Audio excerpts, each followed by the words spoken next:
세상에 있는 동안에는 세상의 빛이로라. 아멘. 네, 아멘. 예배로 나오신 여러분 환영하고 또 축복합니다. 우리 앞뒤좌우로 한번 인사하실까요? 잘 오셨습니다. 반갑습니다. 네, 반갑습니다. 잘 오셨습니다. 네, 네, 반갑습니다. 네, 또 방문해서 오신 분들도 있는데 이렇게 오셔서 너무 반갑고 잘 오셨습니다. 또 오시면서 또 마음의 결정을 하시면 등록하시고 함께 신앙생활을 누리시면 좋겠다라는 생각이 듭니다. 오늘 함께 저희가 읽은 말씀 함께 나누려고 합니다. 오늘 함께 읽은 본문은 시작이 예수님과 제자들이 길을 가다가 길에서 맹인으로 태어난 사람을 만나는 것으로 이야기가 시작되고 있습니다. 1절에서는 맹인을 만났다라고 이제 소개를 하고 있는데요. 뒤로 읽다 보면 8절에 가면 그가 거린이라는 것을 알게 됩니다.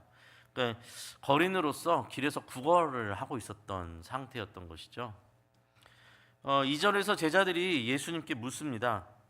랍비여 라고 묻습니다. 랍비라는 것은 선생님, 스승님이라는 표현인데 그 말에 극존칭 표현이에요. 극존칭 표현. 스승님, 이 사람이 맹인으로 태어난 것이 누구의 죄로 인한 것입니까? 그 사람의 자신의 죄로 인한 것입니까? 아니면 그의 부모의 죄로 인한 것입니까? 이런 질문을 던져요. 사실 이런 질문 자체가 많은 사람들이 궁금해하는 내용이기도 하죠. 감당하기 어려운 어떤 불행에 직면한 사람, 견딜 수 없는 고통에 맞닥뜨린 사람이라면 이런 질문을 하게 됩니다. 도대체 뭐가 잘못된 거지? 어디서 잘못된 거지? 내가 무슨 잘못을 한 거지? 뭘 잘못했길래 이런 일이 일어났지? 이런 생각을 하게 돼요. 그렇죠? 저희는 이제 그렇게 얘기를 하지 않지만 많은 사람들이 탄식하듯 이렇게까지 말을 하죠. 마지막에 궁지에 몰리면 이렇게까지 말해요. 내가 전생에 무슨 죄를 지어서 이런 꼴을 보는가? 그렇죠? 이런 오죽하면 이런 말을 해요. 전생까지 끌어올리면서 이유를 찾는 거예요. 이 생각과 사고 구조를 조금 생각해 볼 필요가 있어요. 전생에 무슨 죄를 졌길래 라면서까지 이유를 찾고 있다라는 거예요, 사람은요. 이 불행에 대해서. 그 말은 뒤집어서 보면 이 고통과 절망에는 분명한 이유가 있다라는 생각을 가지고 있어요, 사람은. 그렇죠? 그런데 아무리 생각을 해봐도 이 고통의 원인이 찾아지지가 않으니까 내 관점에서 내 기억에서 내 삶 속에서 찾을 수가 없으니 내가 지금 헤아릴 수 없는, 알 수 없는, 믿지도 않는 사실 전생에서라도 이유를, 원인이 있지 않을까라고 생각하는, 그렇게라도 답을 찾지 않으면 견디기가 힘든 거예요. 스스로 납득이 안 되는 거죠. 그래서 내가 뭘 잘못했길래 이런 일이 일어났는가라는 말을 하게 되는 거죠. 인간은 정말로 넘어서기 힘든 이 불행과 고통의 원인이 있다고 생각합니다. 근데 사실은 엄밀히 말하면 그걸 본능적으로 느끼고 있는 거죠. 뭔가가 잘못됐다. 제자들도 이 질문 속에 있습니다. 태어나면서부터 맹인이었고 그런 어려운 환경 속에서 성장하여 지금은 거린이 되어서 구걸을 하고 있는 이 가련한 사람을 보면서 이 비참함의 원인이 도대체 어디서 시작된 것인지 예수님께 질문을 던지는 겁니다. 자기들은 답을 어떻게 생각할 수가 없으니까 그런 거죠. 도대체 이 고통이 어디서 비롯된 겁니까? 누구의 잘못입니까? 본인의 잘못입니까? 만약에 이 일이 본인의 잘못, 이 맹인의 잘못이라고 당연히 여겨졌다면 예수님께 질문 자체를 안 했겠죠. 그렇죠? 이 사람 잘못이지. 그랬으면 질문 안 했겠죠. 근데 그게 본인들이 납득이 안 되는 거죠. 그러니까 이 말의 뒤에는 사실 괄호치고 이 말이 있는 거죠. 본인의 잘못입니까? 아니지 않습니까? 그죠? 그렇다면 이게 태어나면서부터 이 맹인이 된 게 그 사람의 잘못이라고 말하기는 너무 억울할 테니, 그렇다면 이 사람을 낳은 부모의 잘못인 겁니까? 그들의 잘못이 이 사람에게 그 죄값이, 책임이 물어진 겁니까? 라고 또 뒤에 묻는 거죠. 부모의 잘못입니까? 그런데 그것도 만약에 제자들이 생각할 때 당연히 부모의 잘못이지 그랬으면 예수님께 안 물었겠죠. 이 말 뒤에도 또 괄호 안에 말이 있는 거죠. 근데 그것도 아니지 않습니까, 예수님? 부모가 잘못했다고 태어나는 자녀가 이렇게 고통을 받는다는 건 이건 너무 억울한 일 아닙니까? 라는 질문이 또 담겨 있죠. 그러니까 답을 못 구하는 거죠. 납득이 안 되는 거죠. 너무 억울한 일이 되니 예수님께 묻는 것입니다. 예수님은 3절에 이렇게 대답을 하셨습니다. 3절 말씀 보시면 예수께서 대답하시되 이 사람이나 그 부모의 죄로 인한 것이 아니라 그에게서 하나님이 하시는 일을 나타내고자 하심이라 라고 예수님께서 말씀하셨습니다.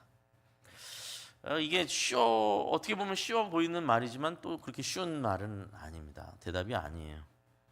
그냥 얼핏 듣기로는 이렇게 들리지 않습니까, 여러분? 그냥 이렇게 읽어보면 이 일은 이 사람이 맹인으로 태어나서 이 고생을 하고 있고 고통 속에 있는 이 이유는 이 맹인 자신에게도 그 부모에게도 죄가 없다. 그렇게 예수님 말씀하시는 거잖아요. 둘 다 죄가 없고 이 맹인을 준비시키셔서 하나님께서 하실 일이 뭔지를 보여주시려고 하는 거다. 이렇게 들리잖아요. 그렇죠? 예수님께서 하신 말씀이. 그런데 그렇게 문자적으로 받아들이면 결국 이 맹인이 태어나면서부터 겪은 고난과 괴로움이 하나님께서 죄도 없는 사람을 일부러 고통을 주셔서 하나님의 어떤 목적을 이루기 위한 도구로 쓰신다라는 걸로 밖에 이해가 잘 안 돼요. 그렇죠? 그러면 그 고통의 원인이 결국 하나님이 되시는 것이 되어버리죠. 그러면 진짜 이상한 또 이상한 게 됩니다. 하나님께서 일부러 고통을 주신 다음에 생색을 내시면서 해결해 주시는 분이신가? 그런 분이십니까? 또 이렇게 생각하면 좀 복잡해지는 거죠. 그럼 예수님 대답을 도대체 어떻게 이걸 이해해야 될 것인가? 이 말씀은 무슨 뜻인가를 우리가 생각해 볼 때 이 말씀을 이해하기 위한 어떤 열쇠는 예수님께서 그 뒤에 이어서 하시고 있는 이 둘의 죄가 이 자의 죄도 아니고 부모의 죄도 아니라 뭐라고요? 하나님께 하시는 일을 나타내시려 한다라는 그 안에서 키를 찾게 됩니다. 하나님께서 하시는 일이란 도대체 뭘까요? 좁게 보자면 지금 이 길을 걷다가 맹인을 만나고 뒤에 내용을 읽어보면 이제 맹인을 고쳐주시거든요. 눈을 보게 해주십니다. 이 맹인을 만나서 하시는 일 자체가 하나님께서 하시는 일을 나타내시려 한다는 이 좁은 의미로 그 말이 되죠. 지금부터 내가 하는 일을 통해서 하나님이 무슨 일을 하시려고 하는지 보여주려는 것이다. 좀 더 넓게 보자면 예수님이 맹인뿐만 아니라 귀신 들린 자도 귀신을 쫓아내주시고 다른 병든 자들도 고쳐주시는 일들을 많이 하셨는데 그 일들을 위해서 그 일들을 하려고 이 많은 사람들이 고통 속에 있는 거다. 이렇게도 보이죠. 예수님께서 이 땅에 오신 이유 자체가 그런 것인가? 이런 생각을 하게 되는 겁니다. 하나님께서 이 땅에 예수님을 보내신 일, 하나님의 하시는 일이란 예수님이 이 땅에 오셔서 맹인을 고쳐주시고 불쌍한 자들을 도와주시고 병든 자를 고쳐주시고 귀신을 쫓아내시고 이런 일들로 하나님의 능력을 보여주시려고 하나님께서 예수님을 이 땅에 보내신 건가? 라는 생각이 드는데 이건 반은 맞고 반은 틀린 말입니다. 왜 그러냐면 예수님께서 하나님의 능력을 하나님의 일을 보여주신 것은 맞지만 그 일 자체는 표면적으로 누굴 고쳐주는 것 이상의 깊은 의미가 있기 때문이에요. 물론 병 고침을 받은 사람 입장에서는 맹인 입장에서는 그것만으로도 더 이상 바랄 것 없는 어마어마한 일이죠. 자기가 마치 구원받은 것처럼 기뻐하는 일이겠죠, 당연히. 그러나 그것은 굉장히 상징적인 이야기예요.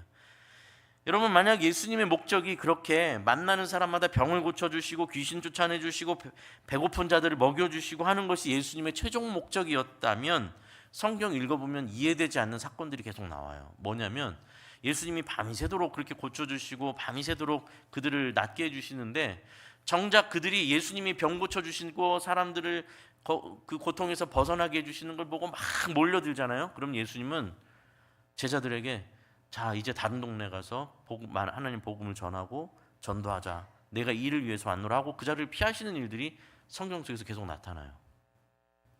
네. 이상하잖아요. 그 수많은 사람들이 오면 만약에 그것이 목적이었다면 그 많은 사람들 보면 다 받아주셔야죠. 그 또 하나 드는 생각은 또 생각할 수 있는 게 있죠. 아니 그럼 예수님이 근거리에 예수님 앞에 가까이 온 사람 1대1로밖에 못 고치시는 건가? 그죠? 예수님께서 그렇게 사람을 병을 고쳐주시고 귀신을 쫓아내고 이게 예수님의 목적이라면 하나님이 보내주신 목적이라면 한 사람 한 사람 하지 마시고 그냥 자, 내 눈앞에 있는 모든 사람 한 번에 나라 하실 수도 있는 거고 나는 저 마을에 가서 복음을 전할 텐데 일로 오고 있는 사람 다 나으라 하면 다 나으실 거고, 다 나을 거고, 그렇죠? 이 이스라엘 땅에 있는 하나님의 백성들아 다 나으라 그러면 다 나을 거 아니에요. 그 능력이 없어서 예수님이 부족해서 그렇게 하시겠습니까? 그것도 아니겠죠. 예수님의 최종 목적이, 예수님의 근본적 목적이 그 사람들의 병을 낫게 하는 것이 최종 목적이 아니라는 말씀입니다. 성경을 읽다 보면 예수님께서 우시는 장면들이 나와요. 예수님께서 우시는 장면들. 대표적인 사건 중에 하나가 나사로의 죽음 사건이에요. 나사로가 죽었다는 소식을 듣고 예수님이 오셨는데 이미 나사로는 죽어 있었습니다. 그들이 장사를 지내고 있어요. 근데 예수님은 나사로가 죽지 않았다고 말씀하세요. 그가 다시 왜냐면 예수님 살리려고 오신 거예요. 예수님 나사로 살릴 거예요. 살리시려고 찾아왔어요. 그래서 예수님이 우신 것은 나사로가 죽은 것에 슬퍼서 우시는 게 아니에요. 왜냐면 예수님 다시 살리실 거거든요. 예수님이 우는 장면은 왜 우시는 장면이 나오냐면, 예수님이 나사로의 집에 가까이 왔을 때 그의 가족들과 이웃들이 거기서 나사로의 집을 둘러싸고 다 울고 있어요. 펑펑 울고 있어요. 참 나사로 좋은 사람이었나 봐요. 그 사람들이, 이웃들이 다 막 울고 있습니다. 근데 예수님이 성경을 읽어보면 예수님께서 그 집을 들어가면서 그 나사로의 죽음 때문에 다 울고 있는 사람들을 보시면서 뭐라고 성경이 표현되어 있냐면, 예수님께서 심령의 비통이 여기시면서 그들을 보시면서 우세요. 그들을 보시면서, 나사로 때문에가 아니라 그 울고 있는 자들을 보면서. 왜 예수님께서 그들을 보시면서 우셨을까요? 예수님께서 이 땅에 오셨지만 예수님을 알아보지 못하고 여전히 절망 속에 울고 있는 그들의 모습을 보며 예수님께서 비통한 마음으로 눈물을 흘리시는 겁니다. 여전히 죽음과 고통 속에서 울고 있는 저들을 보면서 예수님께서 마음 아파하시는 겁니다. 참 소망을 잃어버린 그들, 죄와 사망의 저주 아래 갇혀서 어쩔 줄 모르고 할 수 있는 것이 우는 것밖에 할 수 있는 것이 없는 그들을 보시면서 참 빛이신 예수님께서 이 땅에 매여 있는 자들을 보시면서 우시더라라는 겁니다. 예수님께서 우셨던 또 하나의 다른 장면이 있습니다. 또 대표적인 사건이죠. 예수님께서 누가복음 19장에 가면 예수님께서 마지막으로 예루살렘에 입성하시는 장면이 나옵니다. 여러분 많이 아실 거예요. 예수님께서 예루살렘에 입성하실 때, 마지막 입성할 때 사람들이 막 뛰쳐나와서 막 자기 옷을 바닥에 깔고 예수님께서 지나가시라고 막 깔면서 퍼레이드 합니다. 그리고 막 종려나무 같이 흔들면서 호산나 막 하면서 막 외치고 막 합니다. 예수님 들어가실 때 사람들이 막 환호하죠. 그런데 그 말씀을 보면 19장 42절에 예수님께서 예루살렘 성에 가까이 오사 그 성을 보시고 우시며 이르시되, 예수님은 정작 그 막 환호 속에서 예루살렘 성에 들어가시면서 예루살렘 성을 보시면서 우세요. 그러면서 한탄하시면서 하시는 말씀이 나와요. 왜 예수님은 예루살렘 성을 보시면서 우셨을까요? 왜냐하면 사람들이 지금 이렇게 환호하고 있지만, 예루살렘에서 뛰쳐나와서 막 사람들이 환호하고 있지만 결국 이들에 의해서 예수님 십자가에 못 박혀 죽을 것을 알고 계십니다. 그 예수님이 나 이제부터 죽게 됐어, 고통스러워, 이 눈물이 아니에요. 여러분 착각하시면 안 돼요. 이 예루살렘이 예수님을 알아보지 못하고 결국 메시아를 십자가에 못 박는 곳이 된다라는 것을 예수님께서 아십니다. 그리고 예수님께서 하신 말씀을 뒤에 보면 이 예루살렘 성이 나중에 어떻게 멸망하게 될지도 말씀하세요.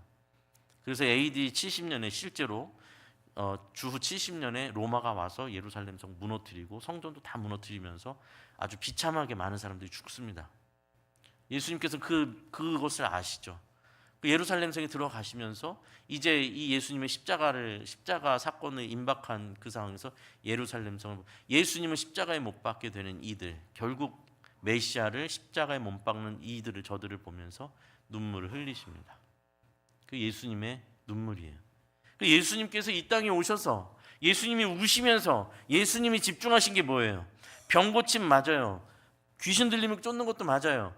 배고픈 사람들을 먹여주신 것도 맞아요. 그런데 예수님께서 정말로 하신 근본적인 집중하고 계신 일이 뭐라고요? 인류의 죄에 관한 것입니다. 죄에 관한 것. 죄에 관한 것. 하나님의 일이란 구체적으로 죄를 향한 하나님의 일이라는 얘기입니다. 맹인 자신도 그의 부모도 죄가 없다라는 말씀은 그들이 의인입니까?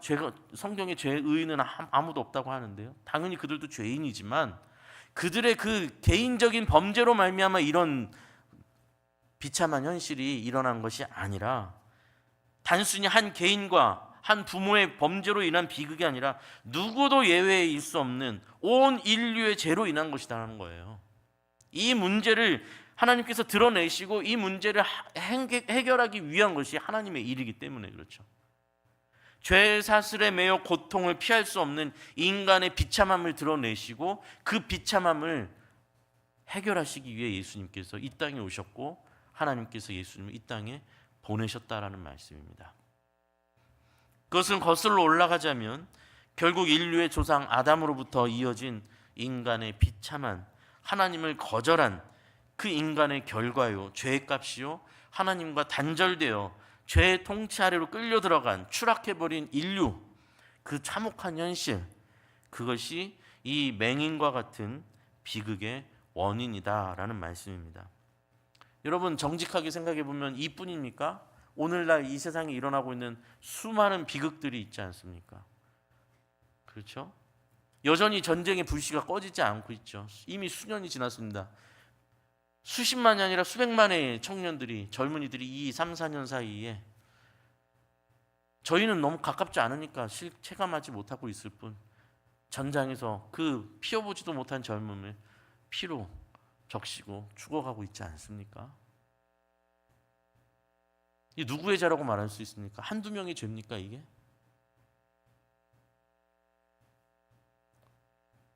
여전히 우리나라도 이제는 풍족해져서 음식물이 엄청나게 버립니다. 그렇죠? 냉장고에 있다가 시간 지나서 버리는 것들도 막 생겨나고 있습니다. 그런데 지구 반대편에선 여전히 오늘 먹을 음식이 없어서 굶어 죽는 사람들이 하루에 수만 명씩 나오고 있습니다. 우리가 죄에서 자유롭습니까? 나는 죄를 별로 짓는 것 같지 않다고요? 우리는 모두가 죄의 굴레 아래 갇혀 있는 사람들입니다.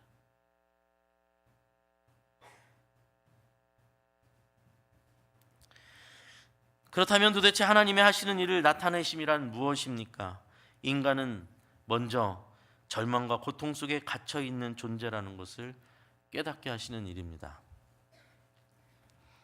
인간은 그 고통의 굴레를 벗어날 방법이 없는 존재라는 것을 알려주시는 것입니다. 아무리 원인을 찾아보려 하지만 또 아무리 탈출구를 찾아보려 하지만 그런 것이 없는 인생이라는 것을 깨닫게 하시는 것입니다. 여러분,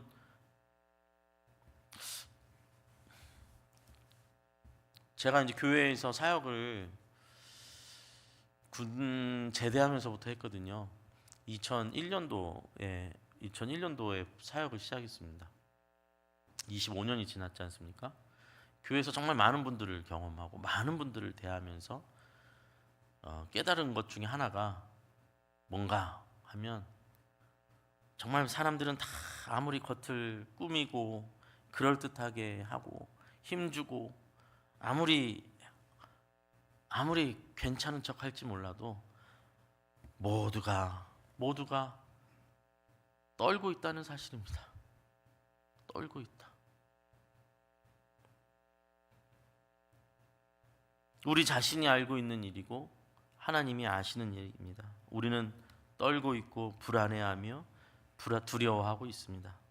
공허함 속에 살아갑니다. 후회합니다. 어쩔 줄 몰라 하는 모습을 수없이 봅니다. 아닌 척하려 하지만 존재의 괴로움을 떨쳐버릴 수 없는 것이 인간의 모습입니다. 많은 것을 가진다고 많은 것을 가져도 배부르지가 않고 많은 것을 이뤄도 공허한 존재라는 사실을 보게 됩니다. 사람들의 시선 속에 갇혀서 내가 해야 될 말을 하지 못하고 내 모습을 잃어버리는 모습들도 많이 보게 됩니다. 인간은 참 연약한 존재입니다. 시기와 질투에 휩싸인 초라하고 비참한 민낯을 가진 존재라는 사실을 우리는 부인할 수 없습니다.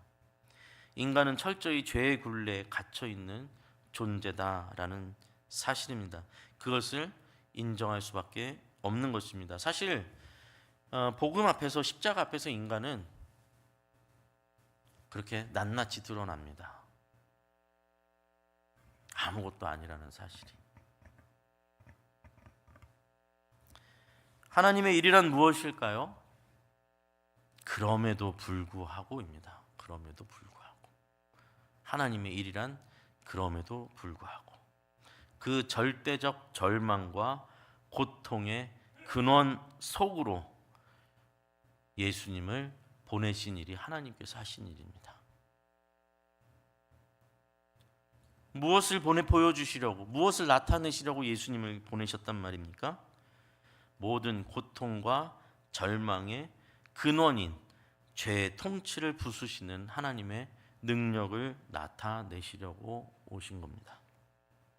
인간을 꼼짝 못하게 만드는 모든 불가능을 깨뜨리시는 절대 가능성의 하나님을 나타내시려고 이 땅에 예수님을 보내신 겁니다. 모든 인간의 비극을 파회시키시는 하나님의 선한 능력을 나타내시려고 예수님을 이 땅에 보내셨습니다.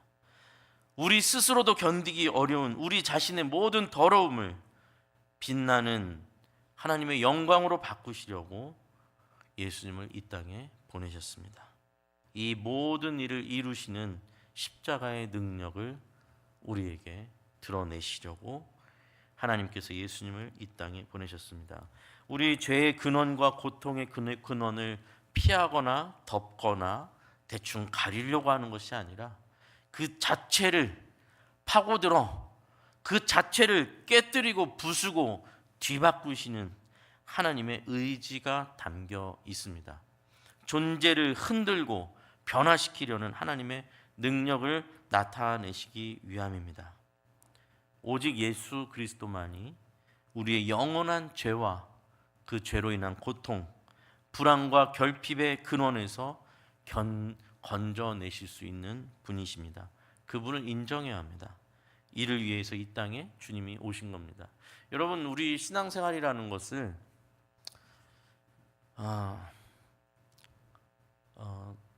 사실 오해하는 경우가 많은데, 그러니까 예수님께서 맹인의 눈을 뜨게 하시고 다리 저는 자를 걷게 하시고 병든 자를 낫게 하시고 귀신 들린 자를 치료하시는 예수님께 기도하죠. 저도 기도합니다. 건강을 위해서도 기도하고, 저희 부모님, 또 우리 가족, 또 우리 성도님들, 환우들 병을 낫게 달라고 기도합니다. 그건 당연한 일이죠. 우리는 그 연약한 존재고 우리는 하나님 앞에 도움을 구하는 존재니까요. 자녀니까요. 그런데 그 이전에 먼저 자녀가 되지 않으면 안 돼요. 옆집 아저씨한테 도와달라고 하는 게 아니에요. 내 근원적 존재의 근원을 하나님 앞에서 부딪혀 깨지고, 내 존재 근원 자체, 내 내면 가장 깊은 곳, 나라는 존재 자체가 예수 그리스도를 만나서 부서지고 깨지고 거듭나지 않으면 그 나머지 기도들은 사실 여러분 무의미한 거예요.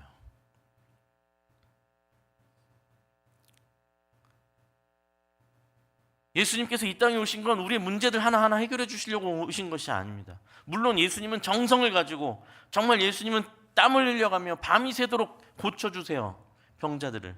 그러나 그들이 이 문제만을 해결해 주길 바라고 몰려들 땐 예수님 그 자리 피하신단 말이에요. 왜냐하면 예수님은 우리 자체를 구원하시려고 하는 것이지 우리의 문제를 해결해 주시려는 게 아니거든요. 내가 근원적으로 나라는 존재가 예수님과 마주쳐서 완전히 발가벗겨지듯이 내가 어떤 존재인지가 드러나고, 내 고집과 아집과 내가 숨기고 싶은 부분과 남들에게 들키고 싶지 않아서 첩첩이 가면을 쓰고 가리고 센 척하고 그렇게 나를 포장했던 것들을 다 벗겨버리고, 주님, 정말 주님, 나는 소망이 없습니다. 주님, 저는 정말로 절망적인 존재입니다. 주님, 저를 살려주십시오. 주님, 정말 고통스럽습니다. 인생은 고통밖에 없습니다. 슬픔밖에 없습니다. 기쁨은 잠시 왔다 지나가는 바람과 같은데 왜 이렇게 눈물 나는 일은 많습니까? 왜 이렇게 고통은 깊습니까? 왜 내 심장은 이렇게 찢어질 것 같습니까? 주님, 날 살려주십시오. 다른 것으로 채워보고, 좋은 차도 타보고, 좋은 옷도, 좋은 가방도 메고, 사람들이 이렇게 막 와 해주면 그거에 잠깐 좀 위로를 받는 것 같은 마음이 들지만 결국 공허함으로 추락하고 있는 내 영혼을 주님 불쌍히 여겨주십시오. 나는 아무것도 아닙니다. 나는 아무것도 아닙니다. 날 살려주십시오. 여기서 여러분 예수님을 만나지 않으시면 그 이후의 모든 것은 그냥 액세서리 같은 것이 되어버립니다. 복음이 무엇인지 아셔야 됩니다. 복음은 절대적인 절망 속에서 시작되는 겁니다. 이 모든 고통, 그러니 뉴스를 보면서 뉴스 보는 건 너무 괴로운 일이에요. 그렇죠?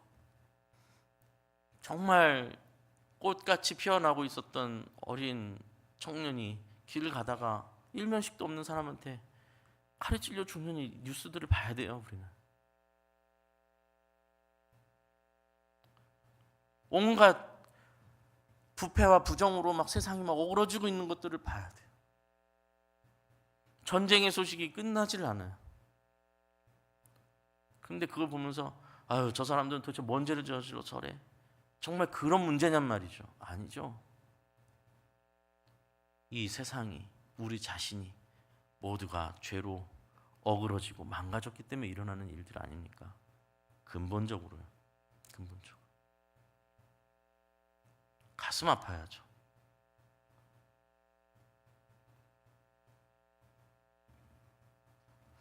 유대인들의 사상과 그 당시 문화 속엔 이런 표현이 있습니다. 아주 상식적입니다. 낮에는 일하는 것이고 밤은 집에 가서 쉬는 시간이다. 이게 아주 어떻게 보면 뭐 그냥 평범한 이야기죠. 근데 이제 그게 그 당시에 낮에는 일하는 것이고 밤이 되기 전까지 열심히 일하는 거고 밤이 되면 쉬는 거야. 이런 어떤 밤을 준비하면서 낮에 열심히 일하는 거야. 이런 표현들이 있었어요. 예수님께서 지금 그 뒤에 나오는 말씀 4절, 때가 아직 낮임에 나를 보내신 이의 일을 우리가 하여야 밤이 하리라. 밤이 오리니 그때는 아무도 일할 수 없느니라. 이건 뭐 실제 낮과 밤을 지금 대낮이니까 이런 얘기를 하시는 게 비유적인 표현이죠. 예수님의 십자가의 사건이 가까이 왔어요. 이제 예수님의 십자가 사건으로 이제 모든 것이 드러나고 모든 것이 일어납니다. 예수님께서 제자들과 함께 지금 다니시는 이 여정 속에서 예수님은 이제 때가 임박했으면, 밤이 가까이 왔음을 보시며 제자들에게 말씀하시는 겁니다. 지금 이 낮에 밤이 오기 전에 우리 열심히 이 일을 해나가야 된다. 이 일을 드러내야 된다. 5절에서 예수님은 내가 세상에 있는 동안은 세상의 빛이로라 라고 말씀하셨습니다. 번역이 참 어렵습니다. 해석이. 이 사건은 맹인이자 거린이었던 사람의 눈을 뜨게 하시는 사건으로 이어지거든요. 이제 이 뒤에 본문이 빛이신 예수님을 만난 이 맹인은 그의 눈이 뜨게 됩니다. 그리고 예수님을 주로 고백하게 됩니다. 예수님을 만난 그가 눈을 떠 빛을 얻었고 단순히 눈에 들어오는 빛만을 얻은 것이 아니라 고통과 절망과 어둠 속에 있던 그가 예수님을 주로 고백하며 빛으로 나오게 되는 사건이에요. 예수님은 그를 어둠에서 빛으로 이끌어내셨습니다. 반대로 이 맹인을 또 눈뜨게 하는 이 날이 또 안식일이에요. 안식일. 그러니까 안식일에 예수님께서 맹인을 고치시니까 또 바리새인들 또 출동합니다. 또 출동해서 막 예수님 보고 또 안식일에 왜 사람을 고치냐고, 왜 일을 하냐고. 맹인들 또 정죄해요. 맹인이었던 이 사람을 너 왜 안식일에 그 병 고침을 다 받았냐고. 아니 이게 얼마나 엉뚱한 얘기예요. 여러분 안식이 뭐예요? 하나님께서 안식을 주신 이유가 뭐예요? 죄와 고통 속에 있었던 영혼들, 죄로 인해서 인간이 땀 흘려야 했고 일해야만 했던 그 인간, 죄 때문에 고통스러웠던 인간에게 하나님께서 안식의 시간을 주시고 하나님과의 교제를 통해서 회복하는 시간을 주시는 게 안식이잖아요. 그런데 평생을, 태어나면서부터 평생을 어둠 속에서, 고통 속에서 거린으로 살면서 평생을 고통스러워했던 이 맹인이었던 사람이 눈을 뜨게 되고 예수님을 만나게 된, 이 눈을 뜨게 된 이 사건이 진정한 안식을 찾게 된 거 아닙니까? 그런데 그 안식을 정죄한단 말이에요. 누가? 바리새인들. 바리새인들은 율법을 가르치고 외우고 전하는 사람들, 가르치는 사람들, 연구하고 가르치는 사람인데, 그래서 이 사건은, 이 본문 끝까지 나오는 이 19장에 나오는, 이 9장에 나오는 이 사건은 맹인은 예수님을 만나서 빛으로 나오는 사건인데 도리어 바리새인들은 어둠 속으로 들어가는 사건이 되어버립니다. 아이러니하죠. 내가 세상에 있는 동안 세상의 빛이다 라고 말씀하시는 것은 그냥 단순히 그냥 낮과 밤의 밤이 문자적이지 않은 것처럼 예수님이 빛으로 오시는, 세상에 이 땅에 오셔서 우리를 비추실 때 그 빛을 받아들이는 사람에게 예수님께서 빛으로 일하시는 것이고, 그러나 그것을 거절하고 등지는 자들은 어둠으로 들어갈 수밖에 없는 현실을 말씀하시는 것입니다. 지난주에는 우리가 내 안에 빛이 어떠한가를 보라라는 말씀으로 함께 나눴었죠. 우리 안에 예수 그리스도의 빛이 없다면 우리는 어둠 속에 헤매는 존재에 불과합니다. 진정 죄의 사슬을 끊어내신 예수님을 신뢰하셔야 합니다. 여러분, 예수님을 믿는다라는 것은 예수님을 이용하는 사건이 아닙니다. 예수님을 믿는다라는 것은 예수님께서 나의 이 근본적 존재를 바꾸시는 분임을 신뢰하는 것입니다. 많은 사람들이 사실은 그 믿음으로 나아가는 것을 두려워하고 주저합니다. 회피하고 싶어합니다. 도망가고 싶어합니다. 내 민낯을 하나님 앞에 드러내는 것 두려워하는 경우를 많이 보게 됩니다. 저는 여러분께 하나님 말씀을 전하는 사람으로서 꼭 당부하며 말씀드리고 싶습니다. 두려워하지 마십시오. 떨지 마십시오. 주님은 흔들리는 갈대를 꺾지 않으시고 꺼져가는 등불을 끄지 않으시는 분입니다. 나의 아무리 추한 모습이라 할지라도, 나의 아무리 비참한, 나 자신도 돌아보고 싶지 않은 내 모습이라 할지라도 주님 앞에 나 자신을 진정으로, 진심으로 내어 맡기신다면 그때부터 주님의 일하심이 내 삶 속에서 역사하게 됩니다. 물론 저도 마찬가지라고 말씀드린 것처럼 그 이후에도 인생에는 많은 고비들이 있고 문제들이 있습니다. 건강의 문제가 있고 가족의 문제가 있고 자녀의 문제가 있습니다. 그걸 가지고 기도합니다. 저도. 그러나 두려워하지는 않습니다. 두려움이 없습니다. 작은 두려움은, 떨림은 있죠. 왜 없겠어요? 떨림이야 있죠. 이거 잘 돼야 되는데, 이 병원에서 결과가 좋아야 될 텐데, 이 떨림이 있고 그걸 가지고 기도하죠. 그러나 근원적 떨림이 없죠. 왜요? 오늘 죽어도 하나님의 은혜 속에 살다 죽는 건데요. 누구보다도 비참하고 누구보다도 끔찍했던 저를 제가 잘 아는데요. 그냥 하나님의 망치로 쳐서 가루로 산산조각 내서 없애버려도 할 말이 없는 나였는데, 이런 나를 주님이 만나주신 것만으로도, 나를 구원해 주신 것만으로도 전 더 이상 바랄 게 없는 존재인 걸, 이미 내가 주님께 뭔가를 간구하기에는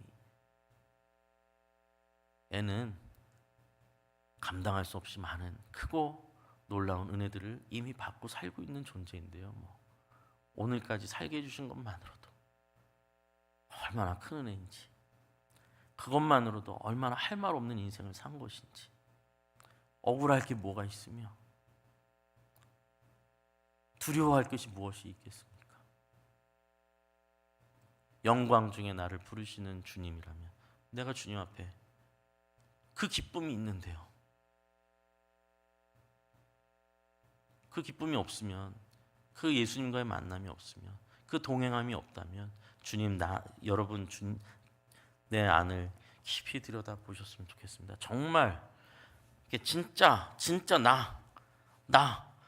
나 빼놓고 나머지 것들로 주님을 의지하는, 열심히 기도도 하고 열심히 선한 일을 베풀고 봉사도 하고 다 정말 남들이 봤을 때 누구도 눈치 못 챌 만큼 하나님 의지하는 사람 같아 보이는데 진짜 내면의 나는 여전히 내가 붙들고 있지는 않는지, 여러분 정직하게 하나님 앞에 서십시오. 그리고 그 주님을 만나십시오. 그 주님께 내 삶을 좀 맡기십시오. 그때부터 진정한 하나님의 역사가 무엇인지 여러분 경험하시게 될 겁니다. 진정 죄의 사실을 끊어내신 예수님을 신뢰하시고 우리의 근본을 바꾸시는 분, 그분께 진정한 고백으로 나아가시면 좋겠습니다. 참 빛이시요 영원한 생명이신 예수님이 저와 여러분의 삶을 비추시고 변화되기를 간절히 기도합니다. 우리 함께 일어서서 같이 찬양하고 결단의 시간을 가졌으면 좋겠습니다. 우리 처음 불렀던